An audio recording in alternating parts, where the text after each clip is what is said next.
la parte posterior en los dos costados. Gracias y que disfruten la presentación.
No, ya sé qué voy a hacer. Si es 1 hora y media, lo voy a tener aquí.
Bueno, ¿me escuchan ahí? Sí. Muy buenas tardes a todos y a todas. Antes que nada, muchas gracias por estar aquí en esta tarde calurosa. A nombre de la editorial Penguin Random House, a nombre del sello Grijalvo, les doy la más cordial bienvenida a esta presentación. Como saben, estamos aquí en compañía de mi amigo Patricio para presentar su nuevo libro, México antes de ser México. En realidad esta es una serie de libros, se plantea que sean 3 libros que abarquen toda la historia de México, pero antes de que lo llamáramos así, ¿no? Entonces, en esta primera parte se va a dedicar a estudiar cuál fue primero el poblamiento de América y más o menos hasta que comienza aquello que conocemos como Mesoamérica, que es toda esta región de culturas que compartían muchas cosas con algunas diferencias, pero que en último lugar pues dieron origen a lo que hoy conocemos como México, ¿no? Como nuestro amado país. Estamos esperando la presencia de la señora Jesús Rodríguez, que está en otro compromiso, pero en un momento se incorporará con nosotros. Entonces, mientras tanto, les pido un aplauso para Patricio y voy a cederle la palabra. Muchas gracias. Muchas gracias, David. ¿Se oye bien? Es que me dijo Jesús, que no sé si ustedes saben que en sus ratos libres es senadora de la República, que creo que se iban a encerrar porque creo que están legislando, van a pasar una ley para recuperar los territorios que nos quitaron los gringos, algo así, pero que ahorita venía, que nada más la firmaban y que ya ahorita regresaba. Entonces, en lo que llegue, pues podemos ir empezando, ¿verdad? Bueno, antes que nada, les agradezco mucho que hayan venido. Estoy muy contento y muy apantallado de estar aquí en la FIL de Minería y estar en este salón. Entré y como que me dieron ganas de hacer examen profesional o algo así, porque está muy... Como dicen ahora, está muy fifí, lo cual pues, está muy bien. Entonces, estoy muy contento. Muchas gracias a David y a mis ahora nuevos editores. Ya llegó la senadora Jesús Rodríguez.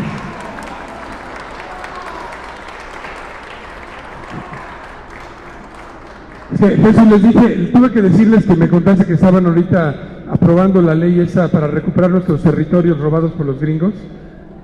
De modo.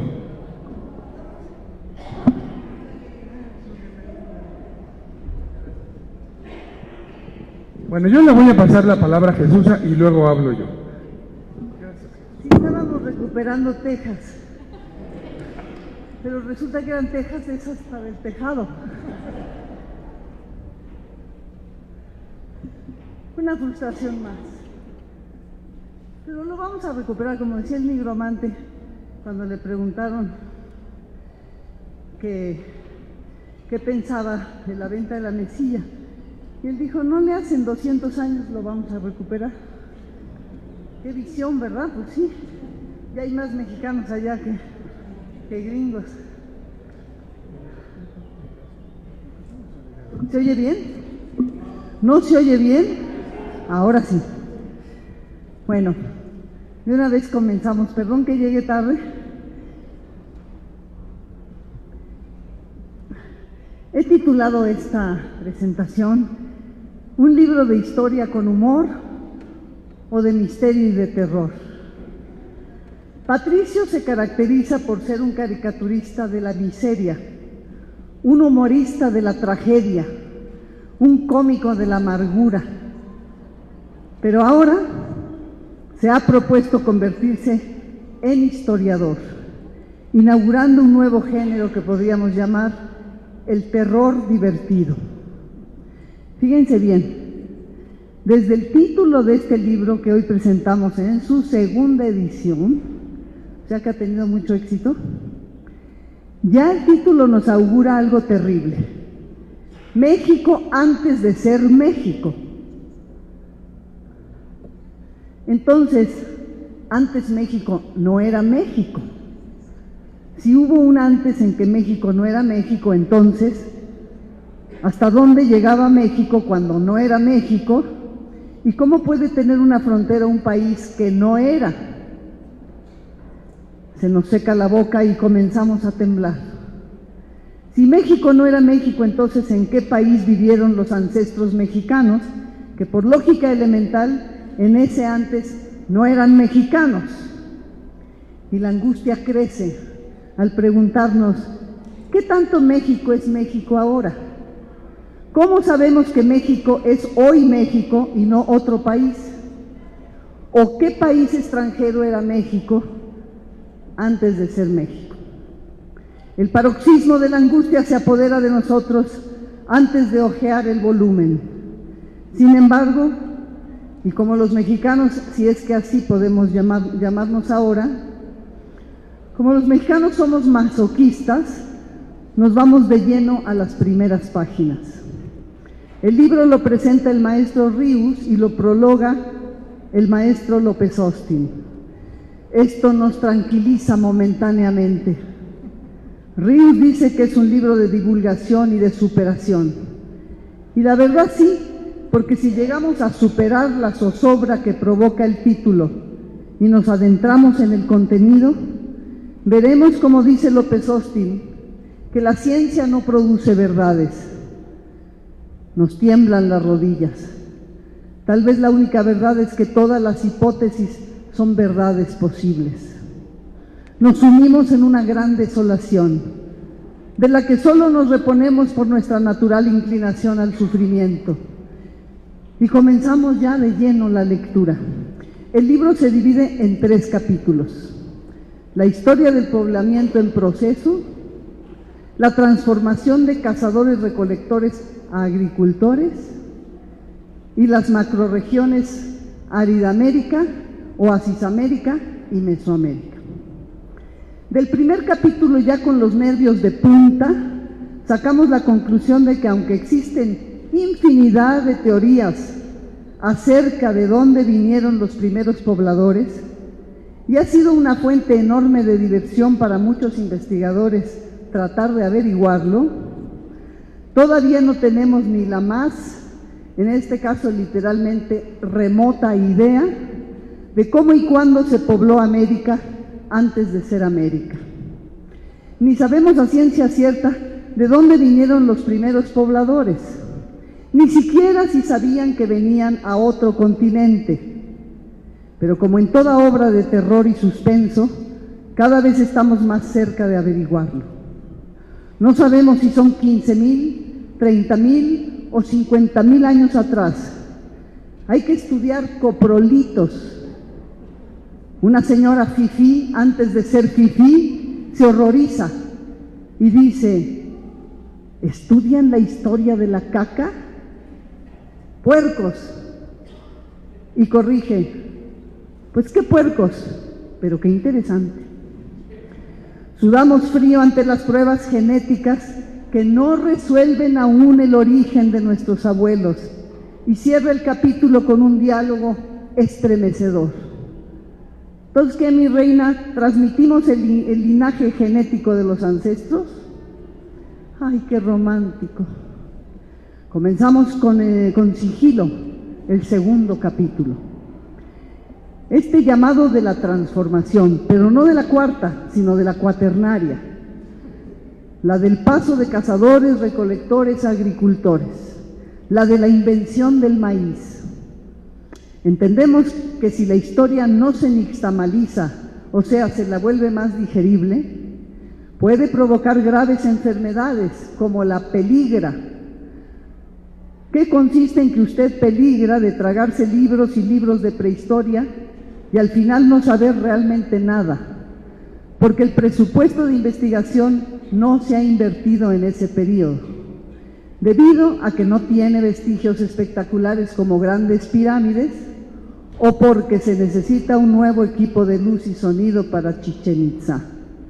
Ni modo, ni modo, que junto con el échale ganas, nos vuelven a arrojar al abismo de la desesperación.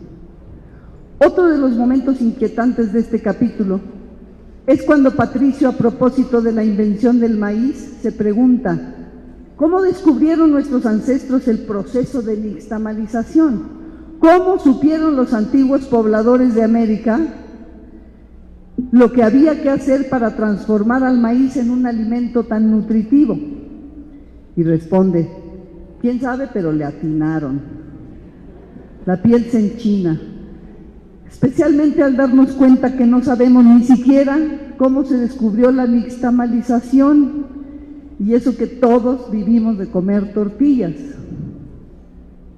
Pero tal como concluye este capítulo, aquella que lo nixtamalice, una gran nixtamalizadora será. A estas alturas el terror se ha apoderado completamente de nuestra voluntad, y eso que apenas comienza lo más complicado. Las macrorregiones culturales, Aridoamérica, Oasisamérica y Mesoamérica. La diversidad de culturas que aquí se desarrollaron es tan vasta y lo que sabemos tan mínimo que lo único que queda claro es que esas sociedades complejas no surgieron de la nada, sino que son producto de la evolución de los grupos de cazadores-recolectores que los precedieron, de los cuales, como ya dijimos, no sabemos casi nada. Ya para entonces, paralizados de pánico, nos acercamos a la parte final de este primer tomo. Aquí Patricio nos explica por qué se llama Mesoamérica y cómo esta región produjo culturas tan diversas que su estudio se tuvo que dividir en periodos: preclásico, de 2500 AC a 200 DC, clásico, de 200 DC a 900 DC, y posclásico, de 900 DC a 1520 DC, o sea, después de Cortés. Y el libro finaliza con la pavorosa amenaza de zorrajarnos un segundo tomo que tratará sobre estas culturas y sociedades, y un tercero sobre la conquista y lo que ahí sucedió.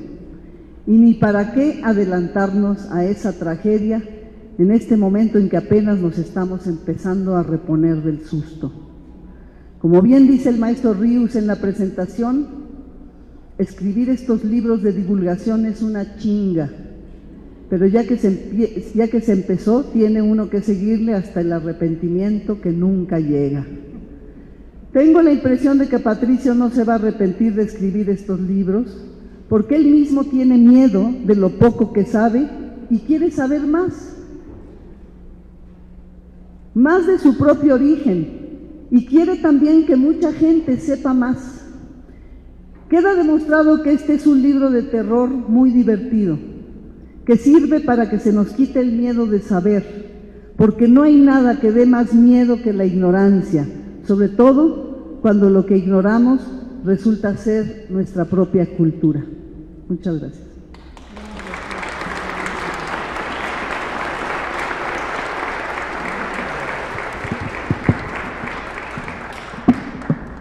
Bueno, creo que me toca hablar a mí. Antes que nada, bueno, le quiero agradecer especialmente a Jesusa que haya hecho esta presentación tan bonita y tan detallada. Jesusa, entre sus muchas curiosidades, es una apasionada estudiosa de la historia de México, en particular de la historia de Mesoamérica. Entonces la invité no nada más porque es una amiga entrañable, sino porque realmente conoce del tema. Y entonces, bueno, hemos platicado acerca del asunto, y pues era, creo, la presentadora ideal para este trabajo. Entonces yo les quiero contar ahora un poco de cómo surgió este proyecto, que yo digo que nació de la ignorancia y de la imprudencia. Primero, la ignorancia porque, como bien dice Jesusa, pues yo cuando empecé con esta idea, me di cuenta de que no sabía básicamente nada acerca de la historia del México indígena y que quería saber.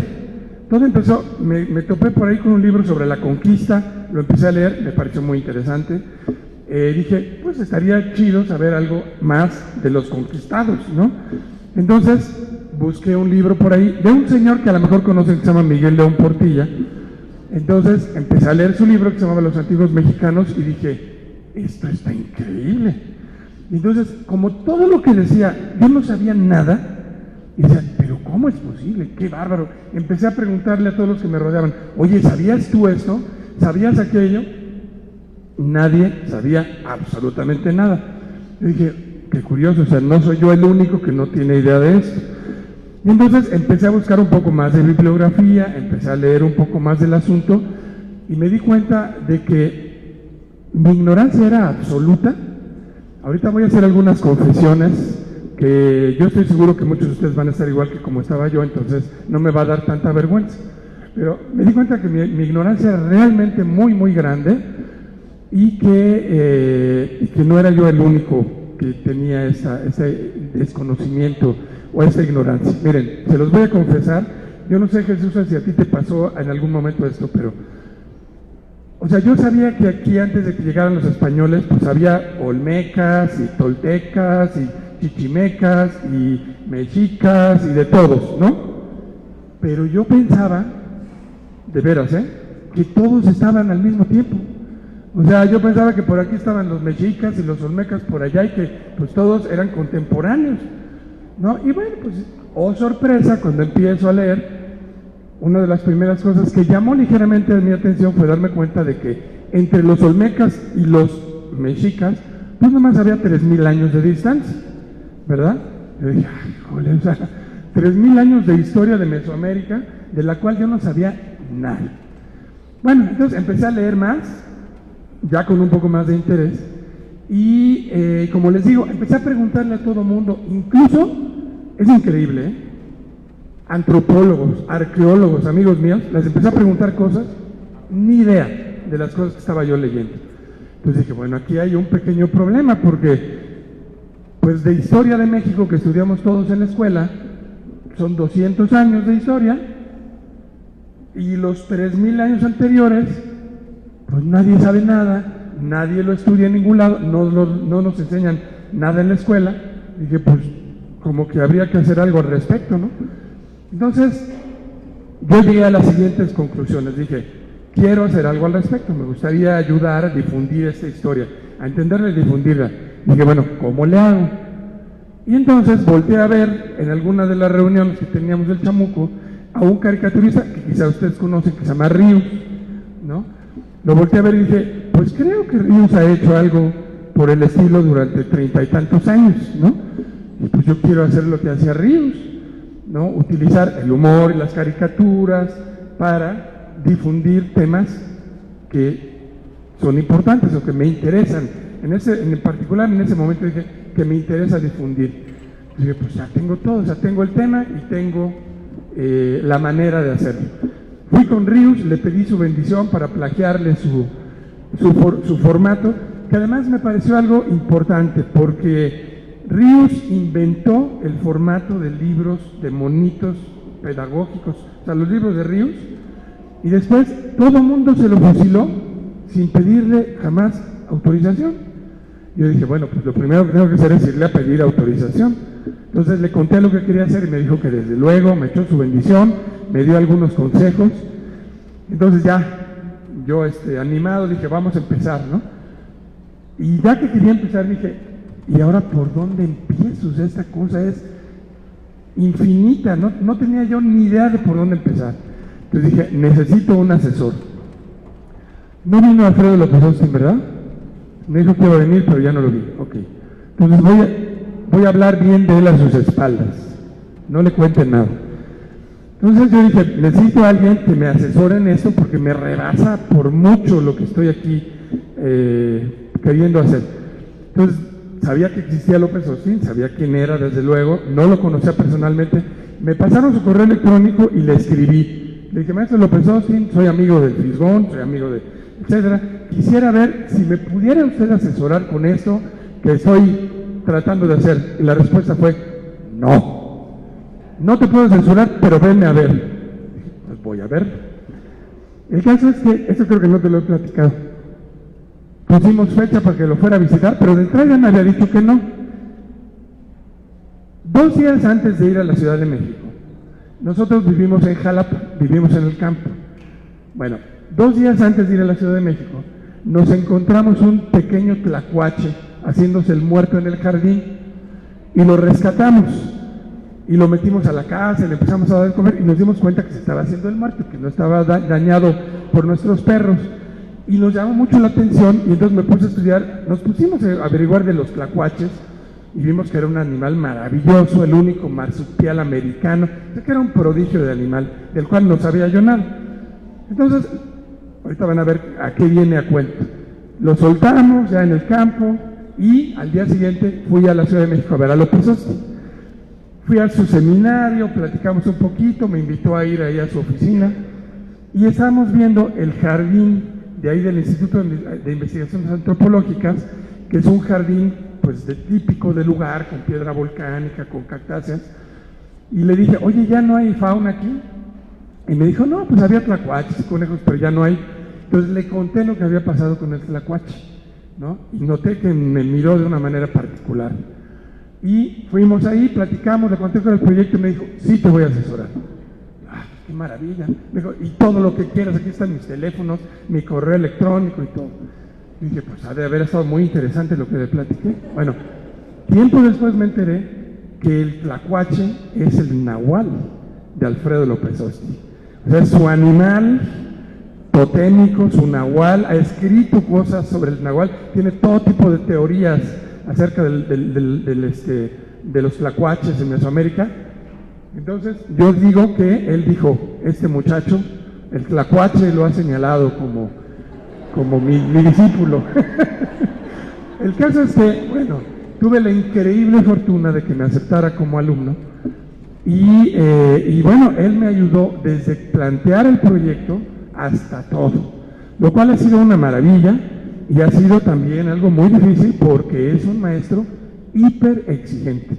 Entonces, en el tomo 1, el guión lo tuve que hacer 5 veces, porque no te pasa ni una coma, o sea, tiene que estar perfecto en todos sentidos. Pero bueno, al mismo tiempo, que eso era algo que a mí me interesaba mucho, lo que garantiza el respaldo y el apoyo de López Austin es que la información contenida en el libro es información absolutamente confiable y verificada y discutida hasta, como les digo, hasta la última coma. Si tengo tiempo les cuento algunos ejemplos que me llamaron poderosamente la atención. Miren, si no hubiera estado López Austin ayudándome, les garantizo que ese trabajo sería, pues si no una porquería, sería totalmente irrelevante, ¿no? Por la contribución que él ha hecho al enfoque, a la información presentada y todo lo demás. Ahorita les cuento algunos ejemplos.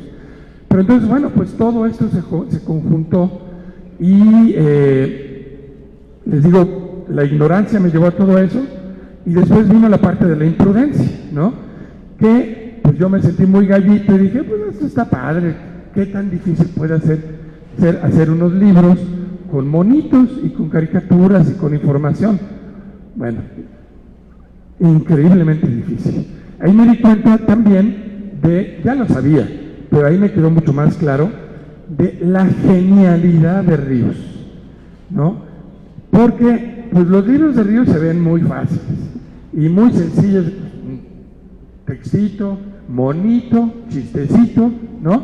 Pues se ven muy fáciles hasta que los quieres hacer, ¿no? Cuando estaba yo haciendo el libro, decía, pero ¿cómo le hizo este cabrón? O sea, ¿qué pongo aquí de dibujo? ¿Y qué chiste hago? ¿No? Y ahora el año antepasado, en el 2017, nos invitaron a Oaxaca, poquito después de que había muerto Ríos, a un homenaje. Entonces hicieron una exposición de los originales mecánicos de los libros de Ríos, porque Ríos no usaba computadoras, todo lo hacía a mano. Nosotros nos daba risa y hasta lo pitorreábamos, porque tenía una computadora, nosotros le enseñamos a usar la computadora, tenía su computadora con escáner y todo lo demás, y la usaba como máquina de escribir y como eso que hacían en los periódicos hace mucho, que escribían y sacaban las tiras, que luego recortaban y pegaban. Eso es lo que hacía Ríos. Como no me acuerdo cómo se llamaban las máquinas de los periódicos, tipográficas o lo que sea. Entonces, él en vez de usar los programas de diseño, escribía el texto, sacaba un chorizo, lo recortaba, lo pegaba en la página y luego de los libros de diseño, todo eso, recortaba los libros, los pegaba, ¿no? Y nosotros decimos, Ríos es un prehistórico, ¿no? Bueno, el hecho es que al hacer los libros así, sus originales son obras de arte. Entonces pusieron una exposición con pues los originales de muchos de los libros que conocemos, con las páginas de ese tamaño, con los dibujos originales, una cosa increíble, ¿no? Entonces Ríos era, además de un genio De acuerdo. Vamos a dar un aplauso al maestro Ríos.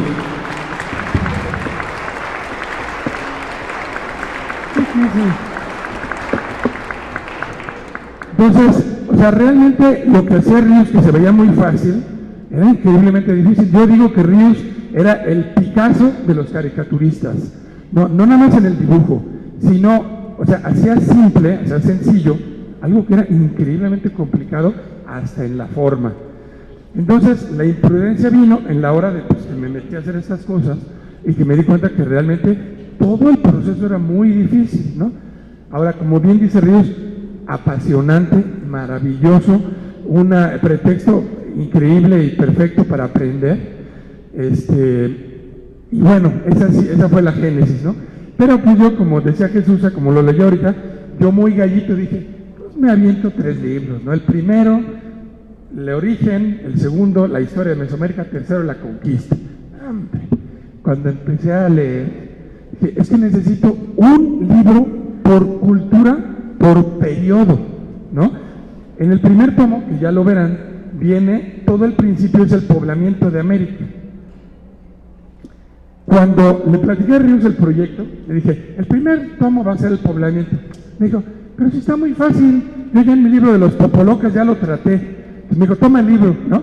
Entonces en el libro de los popolocas son 2 cuadritos, donde uno al otro le pregunta qué onda, y dice, pues nos cruzamos por el estrecho de Bering, ¿no? Y dije, pues está muy fácil. No, hombre. Resulta que es un tema inagotable, y las polémicas acerca de ese tema hasta ahora a mí me tocó ver un pleito, un agarrón en el Instituto de Investigaciones Antropológicas de 2 cuates que casi se agarran a trancazos, ¿no? Por las posturas que tienen. Bueno, hasta el momento así es la cosa. Entonces, perfectamente todo el libro podía haber sido sobre la historia del poblamiento. Y no me clave más, porque López Austin me decía, oye, ya párale, o sea, ya llevas mucho con esto, ¿no? Ya cierra el asunto. Pues ya lo dejé y me seguí con lo demás. Pero una cosa que me di cuenta es que no nada más en los libros tenía yo que presentar como la información final, porque como dice Jesús, no hay información final, todo está en proceso, sino que algo de lo más interesante es la manera en que se ha ido construyendo ese conocimiento, ¿no? Y mucho de lo que se presenta al principio en la historia del poblamiento es precisamente cómo, ¿no? Unas teorías se basan en ciertos descubrimientos, que cuando se hacen otros descubrimientos, pues requieren otras teorías que los expliquen. Y bueno, mucho de este libro y de los otros libros que vienen también son el explicar cómo se ha ido desarrollando el conocimiento que tenemos de la historia del México indígena, no nada más de Mesoamérica, porque en ese viene antes de Mesoamérica.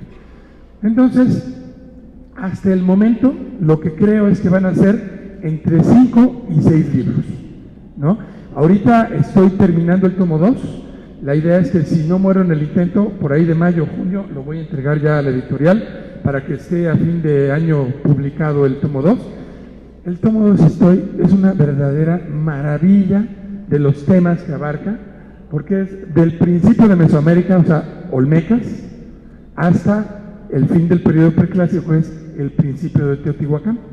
Pero entonces son los orígenes de los olmecas, zapotecas, los mayas, el Valle Central, la cuenca de México, todo lo que había al principio de Mesoamérica, ¿no? Y con esto incluso cierro ahorita, porque me gustaría darles la palabra por si quieren comentarios o preguntas, o si Jesús ya quiere ¿sí? Entonces, por ejemplo, cuando empecé el tomo 2, para que vean lo difícil del asunto y lo increíblemente importante de tener a alguien que te ayude, ¿no? a ver todo eso. El principio dije, olmecas. Vamos a ver, ¿qué hay de olmecas? Bueno, me fui a buscar por todos lados. Para empezar, no hay nada. O sea, hay algunos libros muy especializados, muy pocos. Y luego me encontré con algo curioso.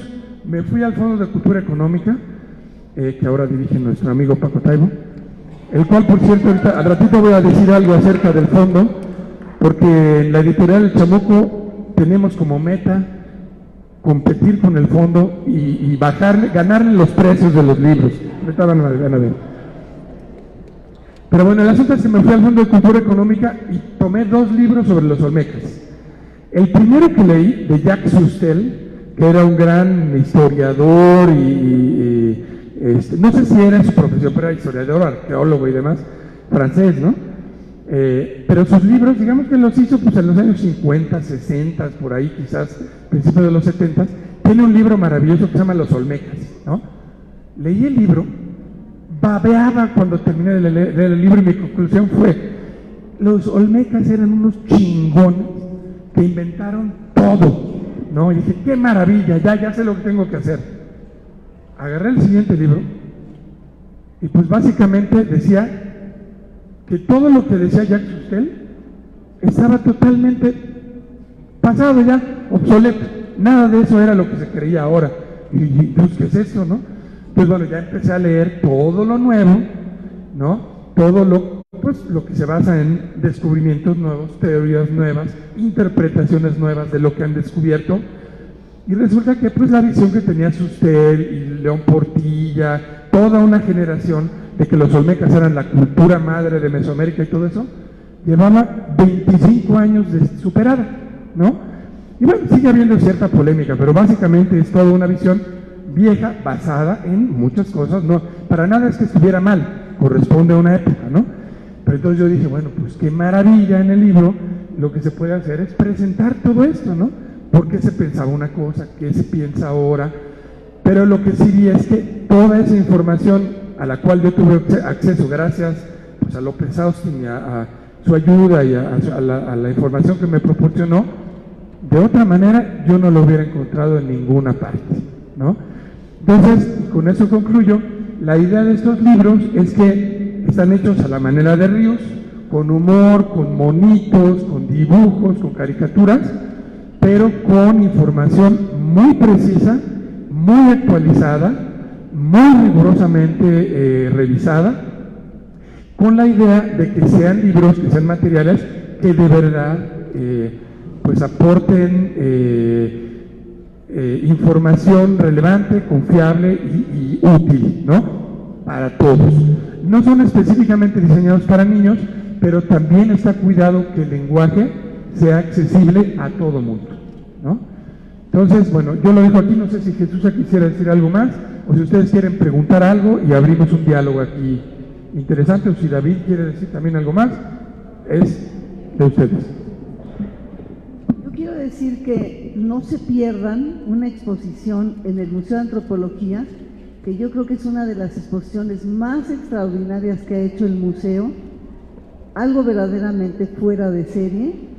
Se llama El Golfo, está entrando ya al patio del museo a mano derecha y ustedes van a ver, por ejemplo, el bloque de Cascajal, una piedra que es la primera vez que sale de su comunidad y tiene la escritura más antigua, probablemente la escritura olmeca. Ven que uno de los mitos es que los olmecas no escribían, pues ahí está ahorita en el Museo de Antropología expuesta la primera escritura. Y ahí se nota porque hay muchos signos que encontramos en las cabezas olmecas o en muchas culturas olmecas que están en ese famoso bloque de Cascajal. Pero toda la exposición es verdaderamente algo maravilloso. No se la pierdan, está entrando a la derecha, no en la parte de las exposiciones temporales del museo, que es antes de entrar a la taquilla. Ni modo, hay que pasar la taquilla, pero vale la pena. A la derecha es algo asombroso. Eso es sobre todo lo que creo. Y otra cosa, esto de estudiar la historia antigua de México tiene una gran problemática, no solo porque la conquista pues verdaderamente vino a intentar anular nuestra cultura, pero también, como dice el maestro Bonifaz Nuño, ese gran poeta, México es indestructible porque nuestros abuelos dejaron labrados en piedra los cimientos espirituales de México. Y fíjense la importancia de esta frase de este poeta, que tiene además una hipótesis sobre Tlaloc, verdaderamente a mí me parece lo máximo. Y los arqueólogos dicen, está muy superado Bonifaz. Bueno, yo en ese aspecto diría es insuperable, Bonifaz. Lo que vio nuestro poeta ciego, nuestro Homero, lo que vio de nuestra cultura es insuperable.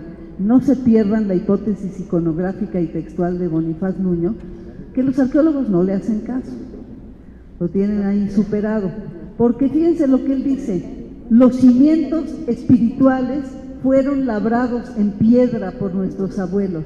Y Bonifaz recomienda una cosa: dejen de leer, dice él, a los fanáticos y a los asesinos que llegaron de Occidente, o sea, a los curas y a los conquistadores. Y propone Bonifaz: párense en los lugares sagrados que hay en México, cualquiera de ellos. Ayer me dijeron que tenemos exactamente con vestigios arqueológicos en el país. ¿Cuántos le echas, Patricio? Échate una cantidad. Unos 50,000. 50,000, 59,000. 59,000. ¿Para qué ven ahí? Para que vean que sí sabe, porque digamos, abiertos al público hay unos 180, pero hay 59,000 localizados, puede haber muchísimos más. Oye, es que los otros 9,000 no los conozco. Exacto, exacto. Pero es increíble que él sepa eso, porque en general la gente dice, pues unos 30, unos 200. Jamás te imaginas 59,000 sitios ya localizados, no sitios sino vestigios, ¿no? donde hay vestigios de cultura. Pero imagínense, cuando dice Bonifaz, párate en cualquiera de ellos, observa y siente, dice Bonifaz. Es más importante que todo, párate, observa y siente qué te pasa frente a tu cultura. Y cuando dice los cimientos espirituales, ahí es la parte difícil para mí del estudio de nuestra cultura, porque la ciencia nomás no le entra. Todo lo que sea espiritual en la parte, digamos, analítica, no, eso no sirve para la ciencia, eso no se estudia. Y nuestra cultura es una cultura profundamente espiritual. Entonces, ¿cómo hacer compatible el estudio de una cultura, el estudio científico, con la parte del estudio espiritual de esa cultura, que es la mitad del asunto? Entonces, por eso se complica tanto el estudio, y por eso me parece muy bueno lo que ha hecho Patricio, este esfuerzo, porque al menos hace que los mexicanos le entremos a quitarnos el miedo de conocer, de leer, porque la arqueología nos ha distanciado, según yo, del estudio, porque son tan complejos los libros, tan especializados y tan para públicos específicos, que terminamos por no entrarle a nuestra propia cultura, que está ante nuestros ojos. Vayan ustedes a Cuicuilco, ahorita la acaban de partir la madre con un edificio de esos que aprobó Mancera, que para colmo es una empresa gringa. Le partieron la madre a Cuicuilco para siempre. Todavía hace un año se podía ver Cuicuilco, pero la pirámide sigue triunfando. Tú te paras ahí y vuelves a vivir la experiencia cósmica que vivieron nuestros abuelos, que somos nosotros mismos.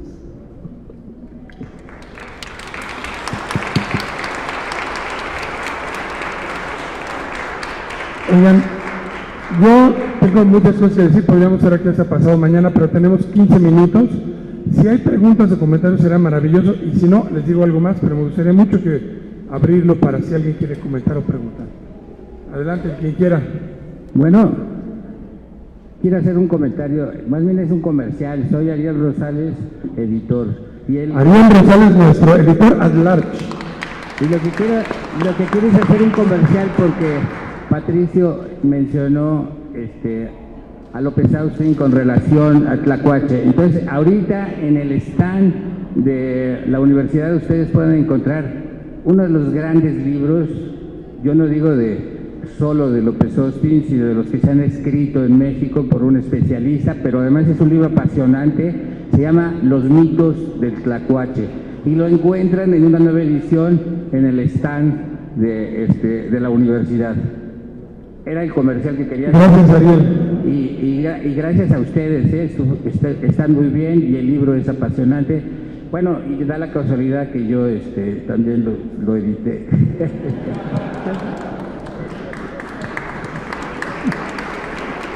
Gracias, Ariel, muchas gracias. Buenas tardes. Quisiera saber cuándo va a salir, por favor, el libro de Los Miserables y dónde se puede poder conseguir. Mira, el libro de Los Miserables ya está, y está ahí, lo tienen. El tomo 3 ya está y ahí está a la venta. ¿Algo más por acá? Patricio, muchas gracias por la plática, como siempre. Libro interesante, persona interesante.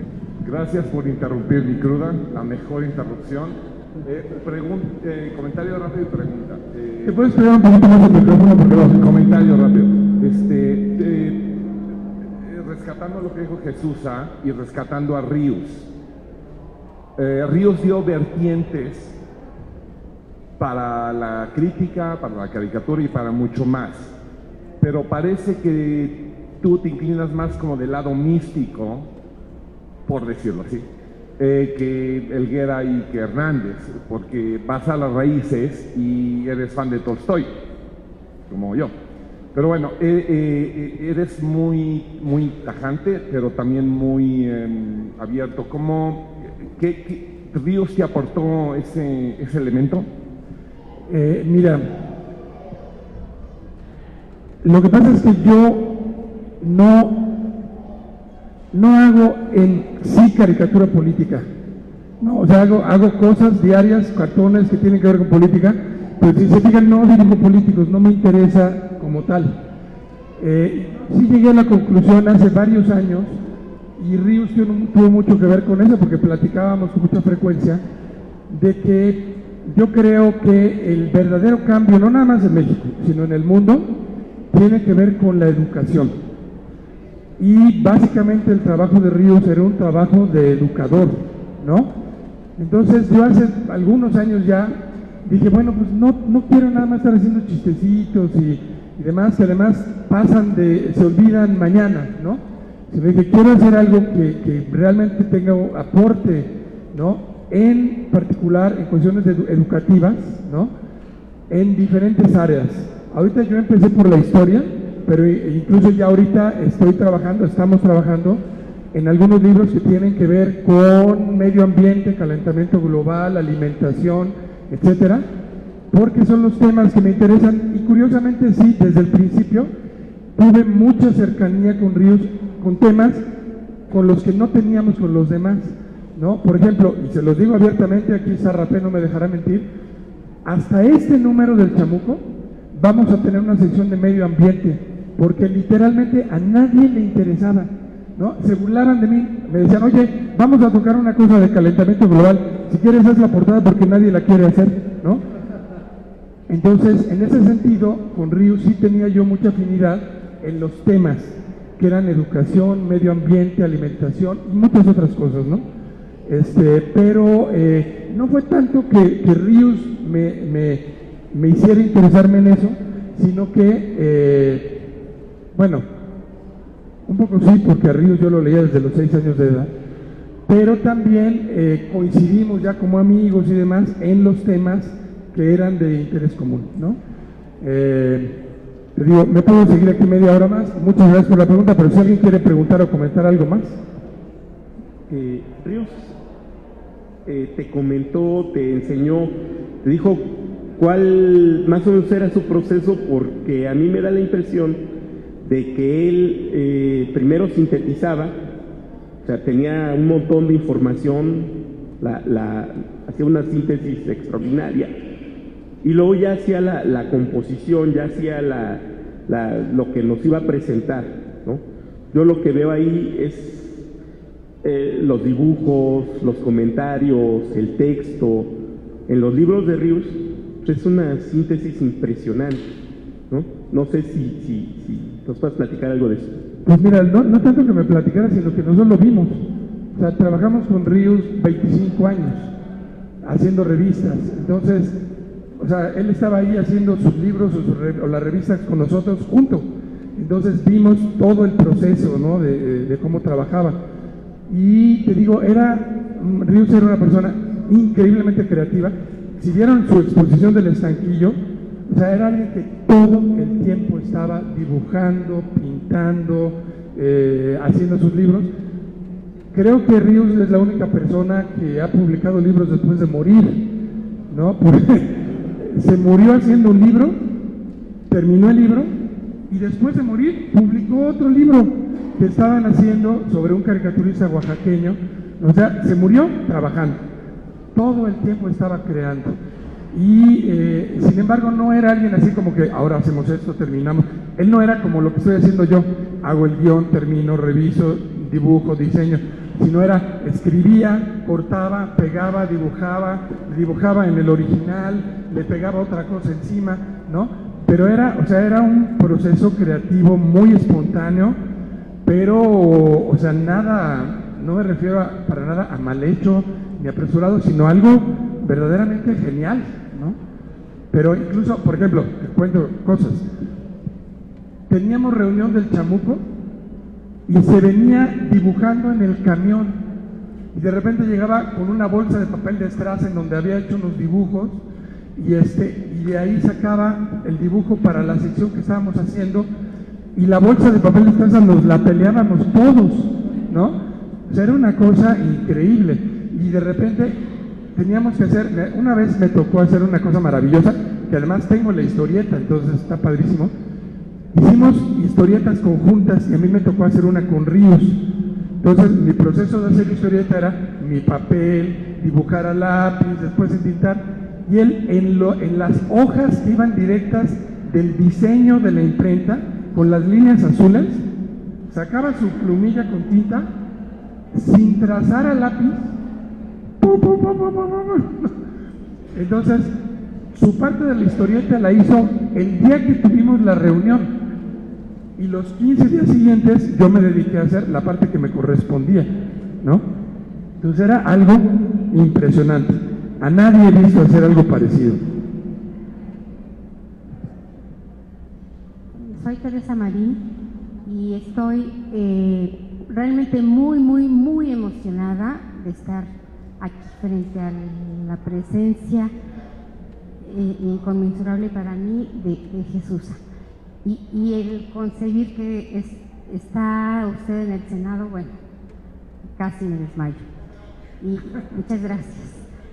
Al maestro Patricio agradecerle su obra y su intención y tanto que nos han enseñado a través de tantos años, el maestro Fisgón, porque en cada uno de los chamucos viene información histórica, que creo que he aprendido más historia ahí que en lo que he estudiado en mi carrera, que los médicos no estudiamos historia, entre paréntesis.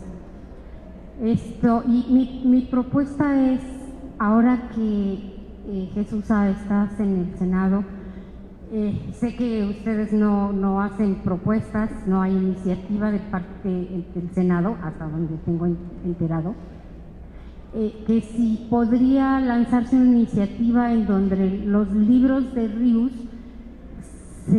se hiciera un tiraje enorme para todos los niños de primaria, y creo que así los niños desde la primaria aprenderíamos a amar la historia.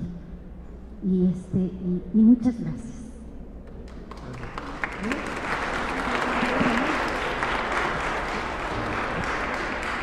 Buenas tardes. Una pregunta. Bueno, primero que nada, comentarle que el proyecto de estos libros me parece muy interesante. Personalmente a mí me gusta mucho la historia de México, digamos, en el contexto prehispánico, sobre todo la parte de la cosmología, la similitud que existe entre las diferentes culturas, ¿no? Por ejemplo, simplemente el hecho de Quetzalcóatl comparado con Kukulcán, ¿no? Siendo dos, digamos, culturas, ¿no? de México, pero ese contexto de la similitud, ¿no? que existe en esta parte, los génesis, no el origen que se ha planteado. No sé si en estos libros, por ejemplo, usted también contempla ese tipo de temas, y más que nada la pregunta es, ¿qué tipo de retos vio o está viendo, porque todavía lo sigue escribiendo, en la parte sobre todo de la religión, ¿no? Que yo pienso, al menos a mí me parece interesante, me parece increíble la cosmología, ¿no? de esta parte, pero sí me parecería interesante no saber cómo lo ha percibido usted a la hora de que ha tratado de trasladar eso en sus libros. Gracias. Fíjate que todos los libros estos son un verdadero desafío. Te voy a poner un ejemplo.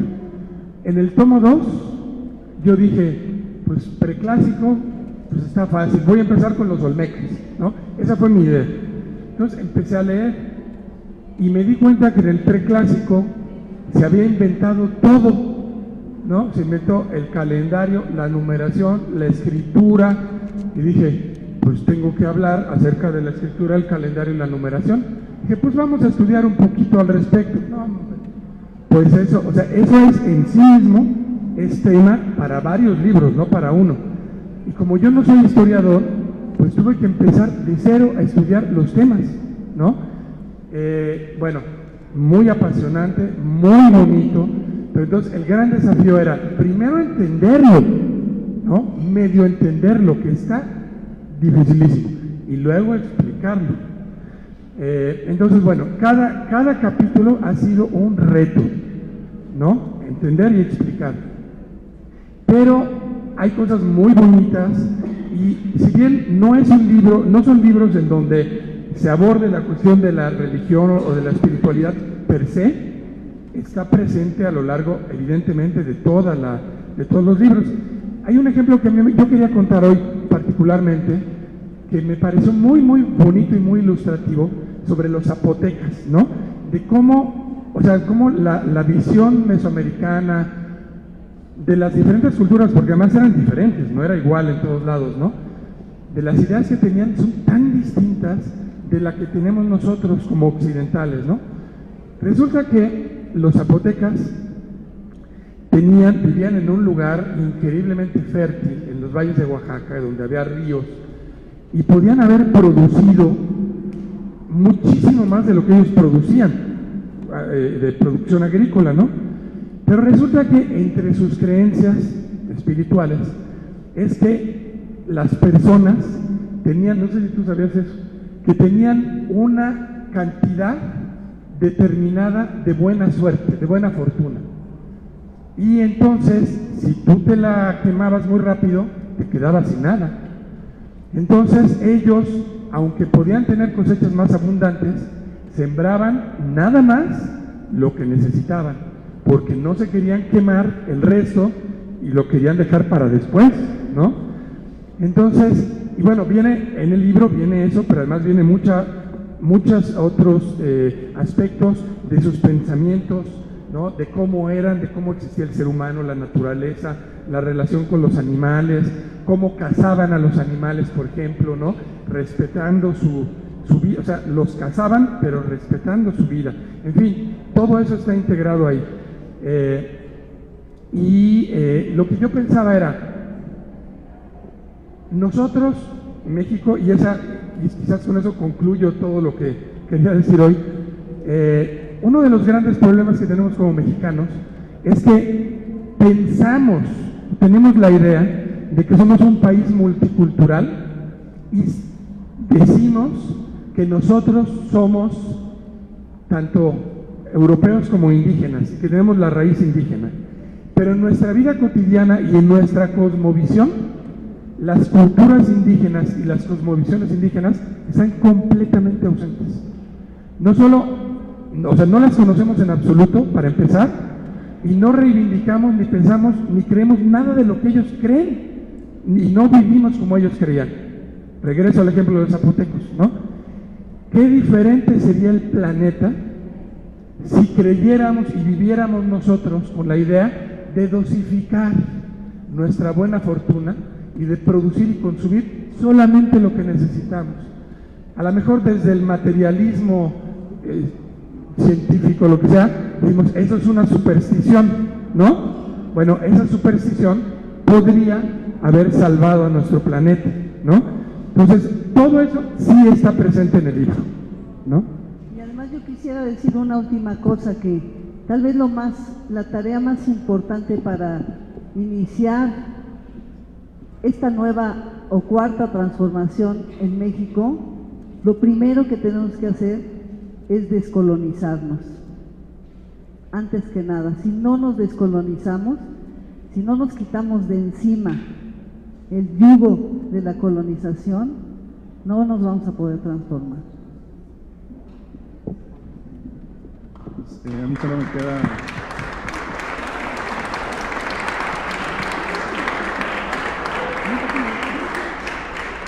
A mí solo me queda agradecer a Jesús por sus maravillosas palabras, por acompañarnos aquí.